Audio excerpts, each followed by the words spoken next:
मुक्ति बाहिनी की ज्यादा तादाद गुंडे और बदमाश अनासिर पर मुश्तमिल थी, जिन्हें सिर्फ हथियार चलाने की तरबियत देकर उस तरफ धकेल दिया जाता। ये लोग चूंकि फौजी जिंदगी के नज़्म ज़ब्त से आशनाई नहीं रखते थे, इसलिए ज्यादातर झमघट्टों की शक्ल में हमलावर होते, इल्ला ये कि उनकी कमान भारतीय फौज का कोई तजुर्बेकार अफसर कर रहा हो। ये बाजू चूंकि मेरे आजमाए हुए थे, इसलिए मुझे अपने मद्दे मुकाबिल सुरमाओं की अहलियत की बखूबी खबर थी। ये हरकत भी यकीनन मकामी और नजदीकी देहात में मौजूद मुक्ति बाहिनी के किसी ग्रुप ने ही की थी, जो अपना काम अंजाम देकर फौरन उन्हीं देहातों में अपने हमदर्दों के यहाँ रूपोश हो जाते। मैंने मंसूबाबंदी इसी नुक्ते नजर के पस मंजर में की थी। अब हमला आवर वाज़े तौर पर दिखाई देने लगे थे। वो वाकई एक रेवड़ की शक्ल में हमारी तरफ बढ़ते चले आ रहे थे। फिलवक्त तो हमारे सामने 15-20 का एक जत्था नमूदार हुआ था। उसके अलावा तादाद में वो लोग कितने थे, इसका सही अंदाजा लगाना मुश्किल था। और फिर जैसे ही वो हमारी रेंज में आए,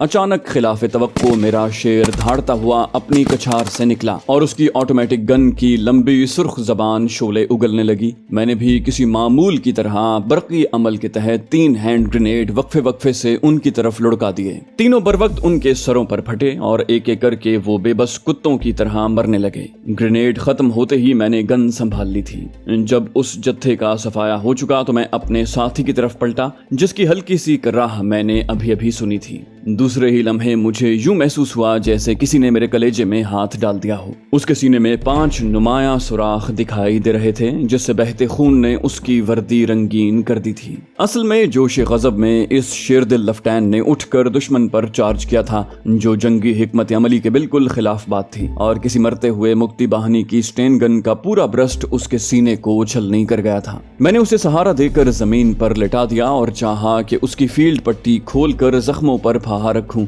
लेकिन उसने हाथों के इशारे से मना कर दिया और पानी मांगा। अपनी बोतल मैंने उसके मुंह से लगाई। बमुश्किल 2 घूंट ही उसके हलक में गया था कि उसके बाद पानी बाहर आने लगा, जो इस बात का इशारा था कि अब उसका दमे आखिर है। मर जाना आसान है मरते हुए इंसानों को देखने से। खुद आप मौत की अजियतनाकियां बर्दाश्त कर सकते हैं, लेकिन जब आपके अजीज आपकी आंखों के सामने दम तोड़ रहे हों तो ये बात मुमकिन नहीं रहती। कुछ ऐसी ही कैफियत से उस दम मैं 2-4 था। मजरूब ने मेरा हाथ अपने दोनों हाथों में थाम लिया। वो मुझे तशफ़ी दे रहा था। ये मर जाने की अदा बड़ी निराली होती है, मार डालती है ये दूसरों को। आंखों के इशारे से उसने मुझे झुक जाने को कहा। शायद कुछ कहना चाहता था। मैं बरकी अमल के ताबे झुक गया। उधर मेरी यूनिट के लोगों को सलाम बोलना। मुझे अफसोस है हम अपने मेहमान की हिफाजत न कर सके। अगर मुमकिन हो तो मेरी माँ को पिशावर खत लिख कर बताना कि उसके बेटे ने उसके दूध की लाज रखी है, सीने पर गोलियां खाई हैं, पीठ नहीं मोड़ी। उसके बाद वो अपने घर के मुताल्लिक कुछ हिदायत देने लगा।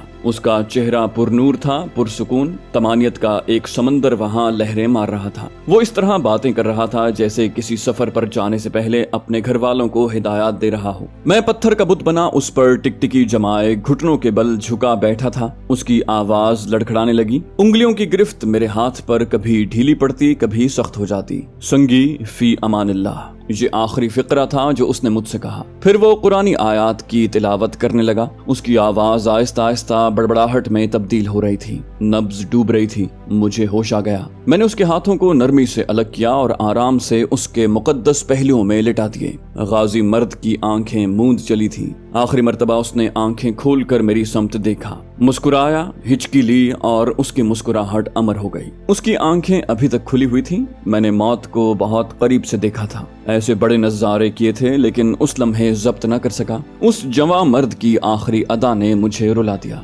मैं सिसकियां लेकर रो दिया। दिल का खून आंखों के रास्ते बाहर आने लगा। उस लम्हे न जाने क्यों मेरा जी बेइख्तियार रोने को चाहा था। शायद वो गुबार छट रहा था जिसने अंदर ही अंदर अब झक्कड़ की सूरत इख्तियार कर ली थी। लेकिन रोना भी तो शान मर्दानगी नहीं। इस सोच के गालिब आते ही मैंने उसके पपोटे कांपते हाथों की उंगलियों से बंद किए। झुककर उसकी पेशानी पर बोसा दिया। कमीज की आस्तीन से अपने आंसू पूंछे। उसकी गन दोबारा लोड की और उसके करीब से हटकर एक जगह पोजीशन ले ली। चाहिए तो ये था कि मैं बजाय नौहा कुना होने के जान बचाने की फिक्र करता और अपनी राह नापता, लेकिन ऐसे गाजी मर्द की लाश को अकेला छोड़ना मेरी गैरत ने गवारा नहीं किया था। अभी बमुश्किल 5 मिनट ही गुजरे थे कि मुझे मुक्ति बाहिनी के चीखने चिल्लाने और गालियां बकने की आवाजें दोबारा सुनाई देने लगी। अब मेरी बारी थी। उस लम्हे इंतकाम की आग ने मुझे शोलाए ज्वाला बनाकर रख दिया। मेरी सारी तवानाइयां, फुर्तियां, चुस्ती चालाकी मेरे वजूद में सिमट आई। बकाया हैंड ग्रेनेड थाम कर मैं वहां से तेज रफ्तार सांप की तरह रेंगता हुआ दोनों अतराफ में घूम गया और वापस आ गया। मेरे दाएं मोर्चे में G3 फायरिंग की पोजीशन में तैयार धरी थी।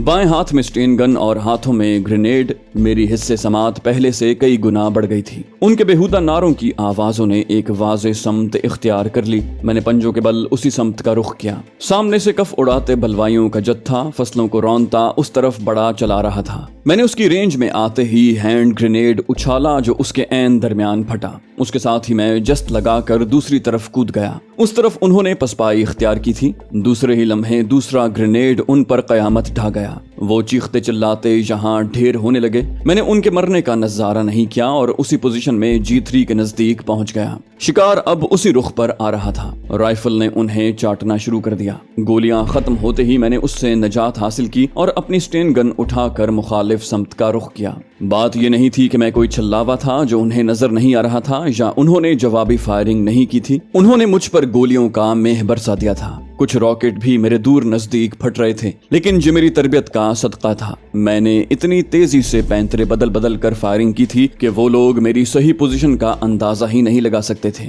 इसके अलावा उनके जहन में ये बात भी आ गई थी कि मुकाबले पर मैं अकेला नहीं, बहुत से लोग हैं, क्योंकि उन पर 2 मुख्तलिफ गन्नों की फायरिंग हुई थी और 2 मुख्तलिफ पोजीशनों से उन पर ग्रेनेड फटे थे। अगर वो हिम्मत करते तो चार्ज करके मुझे भी मेरे साथियों का हमनवा बना देते, लेकिन वो कोई ऐसे मुजाहिदीन आजादी तो थे नहीं जिसके सामने रुतबा शहादत पर फायज होने के लिए कोई वाज़े मकासिद मौजूद होते, और ना ही उन लोगों में इतना हौसला था कि वो इनफिरादी शुजात का मुजाहिरा कर सकते। मुझे अपने पास मौजूदा राउंड की कमी का बखूबी एहसास था, इसलिए अब मैं रुक रुक कर और अपनी जगह बदल बदल कर फायरिंग कर रहा था। मेरी हद्दुल वसा कोशिश यही थी कि मेरी कोई गोली जाया न जाए और उसमें किसी हद तक कामयाब भी रहा। हमलावर गैर मुनज़्ज़म जरूर थे, लेकिन बेवकूफ इतने ज्यादा भी नहीं थे जितना मैंने अंदाजा लगाया था। जल्द ही वो जमीन पर लेट कर फायरिंग करने लगे और मेरे गिरदा गिर्द घेरा डाल दिया। उनका एक कमांडर चिल्ला चिल्ला कर और गालियां दे देकर उन्हें मुनज़्ज़म कर रहा था। उसी ने उन्हें एक नीम दायरे की शक्ल में जमीन पर लिटा दिया था। मैं महासरे की हालत में कब तक लड़ सकता था।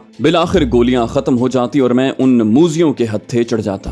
वहां गिरफ्तारी का तसव्वुर तो सिरे से था ही नहीं। वो किसी मुल्क की बाकायदा फौज नहीं थे, ना ही ऐसे मुहज्जब लोग थे वो कि मैं उन्हें जिनीवा कन्वेंशन के रूल्स पढ़ाने शुरू कर देता। मुझे इल्म था कि मेरे काबू में आते ही वो मेरी तिक्का बोटी कर डालेंगे। मेरी शदीद ख्वाहिश थी कि जिंदा उन लोगों के हाथ आने से किसी की गोली से शहादत पा जाऊं, और जब आदमी इस हद से आगे बढ़ जाए तो वो मावराई मखलूक बन जाता है। ये कारनामे जो अंजाम पाते हैं उनका सबब शायद जवानों का हद से ज्यादा बड़ा हुआ मोराल ही होता है, वरना जिंदगी किसे प्यारी नहीं। और वो लोग जो किसी आंसा से मोहब्बत करते हो उन्हें तो जिंदगी से कुछ ज्यादा ही लगाव हो जाता है। उस लम्हे मेरे पास सिर्फ एक लोडेड मैगजीन और चंद फालतू राउंड्स बाकी रह गए थे जब पर्दा गैब से एक अजीब मौजज़े ने ज़हूर पाया। मेरे अकब से आसमान ने चिंगाड़ना शुरू किया और जब बेख्तियार गर्दन मोड़ कर मैंने उस सम देखा तो एहसास तशक्कुर से दिल भर आया। ये आर्मी एविएशन का हेलीकॉप्टर था। ऐसे हेलीकॉप्टर उमूमन जख्मी या पैगामात एक जगह से दूसरी जगह ले जाने के लिए इस्तेमाल होते हैं।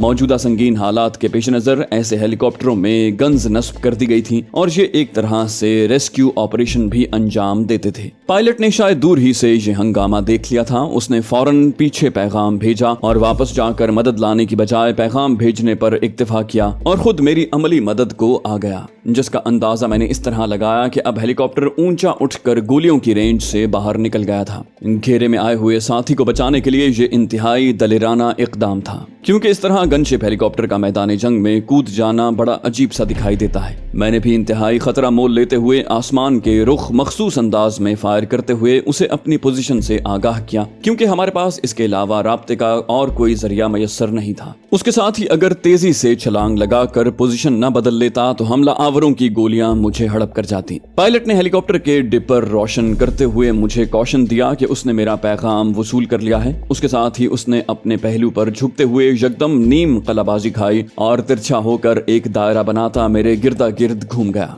उसकी गन जिसका रुख जमीन की तरफ था। ऑटोमेटिक ब्रेन गन्नों से निकलने वाली गोलियों की बौछार ने हमलावरों में से 3-4 को पहले ही हमले में शिकार कर लिया। पायलट की महारत और फनकाराना अंदाज में फायरिंग ने मुझसे अपनी सलाहियतों का लोहा मनवा लिया। बेख्तियार उसके लिए मेरे मुंह से नारे तहसीन बुलंद हुआ। दूसरे चक्कर पर उसने दायरे का दरमियानी फासला कुछ और बढ़ा दिया और 3-4 और गुंडे ढेर हो गए। उस हमले ने तो उनकी कमर बिल्कुल तोड़ कर रख दी और वो मुंतशिर भेड़ियों की तरह जो अचानक शेर की धाड़ सुनकर खौफजदा हो जाएं, एक ही समत में मुंह उठाकर भागने लगे। इन भागते खूंखार भेड़ियों को मेरे मसीहा ने यूं ही नहीं छोड़ दिया था। उसके पहलुओं से झांकती ब्रेन गन्नों ने हक के नमक खूब अदा किया। कई भागते दरिंदे चीखते चिल्लाते उनकी भेंट चढ़ गए। फातिहाना मराजियत पर पायलट खासा नीचे आ गया। मैं भी अब बेधड़क उठ खड़ा हुआ और स्टेन गन लहरा कर उसे अपनी मौजूदगी का एहसास दिला दिया। उसने मेरे नजदीक पहुंचकर चाहा कि रस्सी फेंक कर मुझे ऊपर उठा ले, लेकिन मैंने इनकार कर दिया।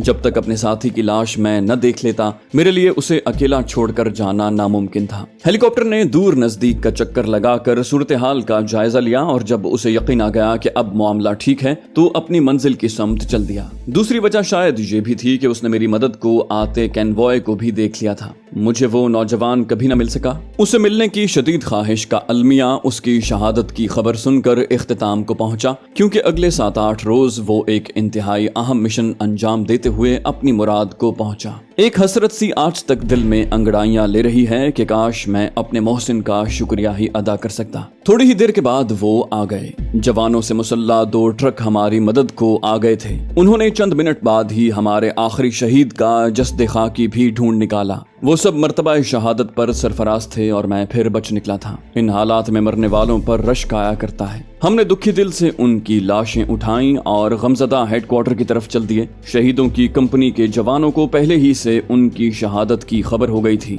वो फौलन होकर अपने जाननिसारों के हुजूर नजराने अकीदत पेश करने खड़े थे। बड़े अंदोहनाक मनाजिर होते हैं ये। यूं महसूस होता है जैसे अपने वजूद का कोई हिस्सा कट कर अलग हो गया हो। सच्ची बात है कि मैं खुद को निढाल और शर्मिंदा सा महसूस कर रहा था। ये कितने शर्म की बात थी कि मेरे प्यारे मेरे सामने मर गए और मैं जिंदा रहा। और उन लम्हात ने जब शहीदों की लाशें एक कतार में रखी गईं, मुझे फिर रुला दिया। मेरा ही नहीं, तमाम जवानों का यही हाल था। हम सब खौफजदा थे, सोगवार थे, खुद को बिखरा बिखरा महसूस कर रहे थे। हमारे जहनों में बार बार एक ही सुलगता हुआ सवाल सर उठा रहा था, आखिर ये करोध की चढ़ी आंधी कब उतरेगी? कब वो दौर आएगा जब हम खुद से कट जाने वालों को यकीन दिला सकेंगे कि वो हमारा ही हिस्सा हैं? ये लोग, ये हमारे लोग हमारी जान के दुश्मन क्यों हो रहे हैं? बमुश्किल 2% लोग उन वरगलाए हुओं में से ऐसे थे जिन्हें संग्राम के मानी आते हों। ये कौन सी आजादी मांग रहे थे? किससे रिहाई उनका मकसूद था? उन्हें किसने अपना गुलाम बना रखा था? हम तो उनके लिए मिटे जा रहे थे। हम तो हजारों मील से उनकी मदद को आए थे। हम तो उन्हें हर आफत से बचाना चाहते थे, आंधियों से, तूफानों से, बाढ़ से, और सबसे बढ़कर ये कि अपने मुश्तरक वतन से। हमारी तो शदीद ख्वाहिश होती थी कि हमारी जानें किसी भी तौर उनके काम आ सकें। हम उनकी खिदमत को सादत जानते थे। हम तो हर लम्हा, हर दम, हर घड़ी उनके किसी भी दर्द का मदावा करने के मुंतजिर रहते थे। फिर ये लोग आखिर हमारे खून के प्यासे क्यों हो रहे थे? हमें देखते ही उनकी आंखों में नफरत क्यों जाग उठती थी? क्यों? आखिर ये सब कुछ क्या था? सोचते सोचते हमारे जहन चटकने लगते। हम सीधे साधे फौजी थे, सियासत की हेरा फेरियां हमारे इल्म में कहां। हम तो बस एक हुक्म पर मरना मारना जानते थे। हमें कब ये खबर थी कि हमारी मौत का सामान तो हजारों मील के फासले पर एयर कंडीशन ड्राइंग रूम्स में बंद सियासतदानों ने पहले ही से कर रखा है। नफरत की जिस फसल को काटने का नागवार फरीजा हम अंजाम देने जा रहे थे, वो किसी विलायती खाद से काश्त शुदा दिनों में सर निकालने वाली फसल न थी, बल्कि उसकी आबियारी तो सालों से की जा रही थी। जहनों पर सूबाई असबियत के हल तो क़याम पाकिस्तान के फौरन बाद ही से चलने शुरू हो गए थे। सूबाई तासुब, लिसानी तासुब, माशी और माशरती तासुब कैसे कैसे जहरीले नाग फुनकार रहे थे।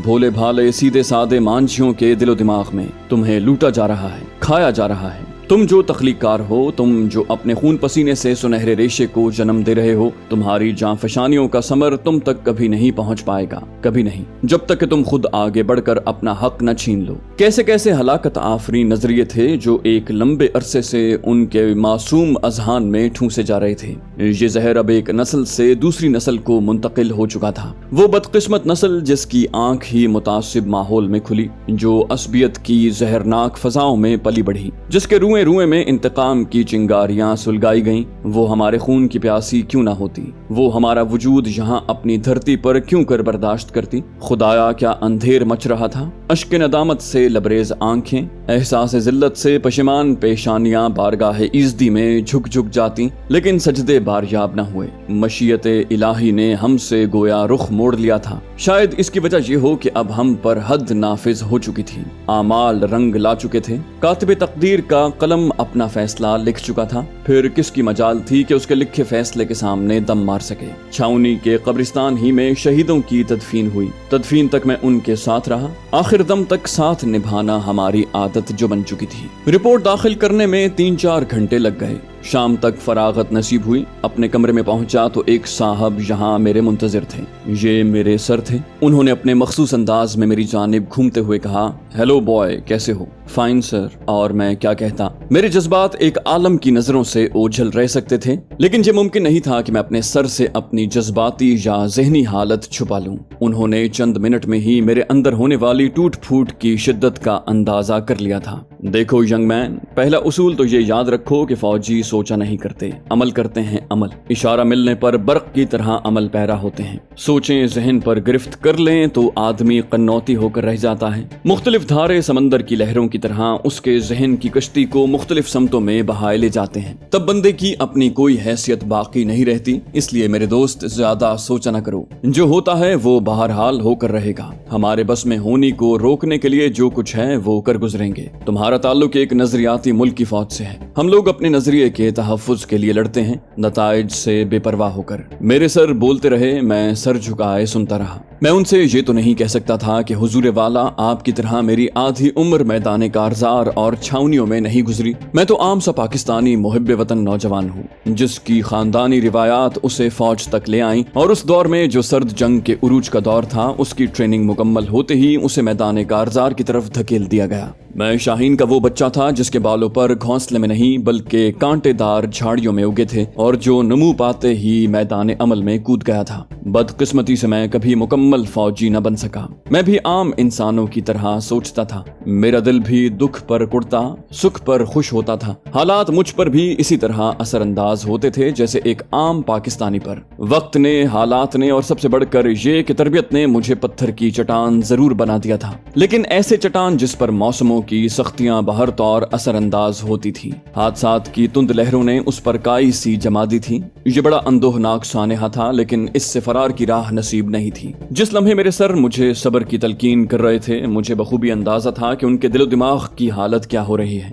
उनके अल्फाज उनके जज्बात की अक्कासी हरगिज नहीं कर रहे थे। उनकी हैसियत उस बाप की सी थी जो अपने जवान बच्चे की मौत पर अपने घर वालों को सब्र की तलकीन कर रहा हो, जिसका अपना दिल खून के आंसू रो रहा हो। हम काफी देर एक दूसरे को पुरसा देते रहे, फिर मेस में चाय पीने चले गए। शाम को मेरी कंपनी से पैगाम आया, मुझे ढाका जाना था। एक डकोटा हवाई जहाज हवाई अड्डे पर हमारा मुंतजिर था। मैं और मेरी कंपनी के 2 और जवान जो खुसूसी खिदमात अंजाम देने यहाँ आए हुए थे, उसमें सवार होकर रात की तारीकी में ढाका की तरफ परवाज कर गए। एयरपोर्ट पर मेरे कर्नल साहब हमारे इस्तकबाल को मौजूद थे। उन्होंने हमें बेइख्तियार बारी बारी सीने से लगा लिया। ये दोनों जवान भी किसी खुसूसी मिशन से वापस लौटे थे। हिफाजती इक़दामात और खुसूसी तकाज़ों को मलहूज़ खातिर रखते हुए हमें एक दूसरे की खिदमात से आगाह नहीं किया जाता। जाने वाले एक दूसरे से मिलते भी नहीं कि मुबादा उनके मुंह से निकलने वाली कोई गैर जिम्मेदाराना बात दूसरे के लिए बायसे मुसीबत बन जाए। कर्नल साहब की मायत में हम एक जीप में सवार होकर कंपनी हेडक्वार्टर की तरफ रवाना हो गए।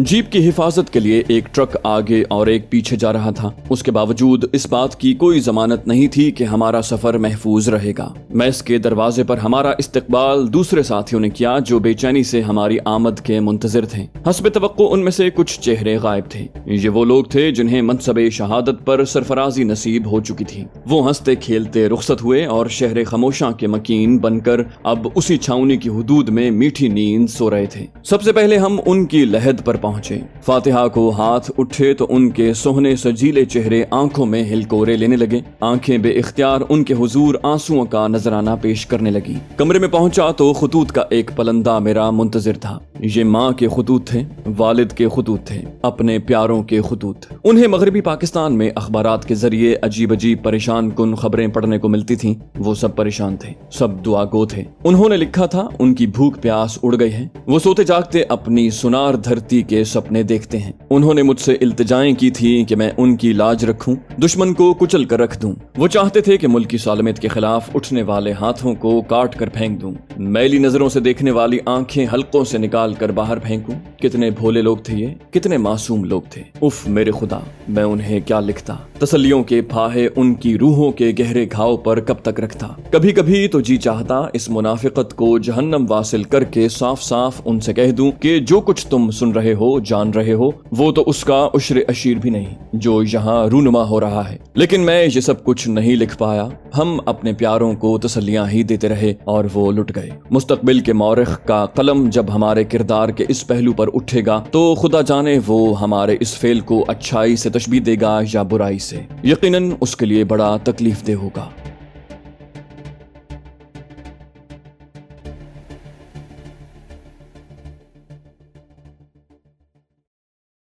तो दोस्तों ये थी हमारी आज की एपिसोड। उम्मीद करते हैं आपको हमारी कहानी पसंद आई होगी। जाने से पहले इस वीडियो को लाइक कीजिए और शेयर करना मत भूलिए। कमेंट करके हमें बताइए कि आपको हमारी वीडियो कैसी लगी। और अगर अभी तक आपने इस चैनल को सब्सक्राइब नहीं किया तो इसे सब्सक्राइब कीजिए और बेल आइकन दबाकर ऑल नोटिफिकेशंस ऑन कर लीजिए।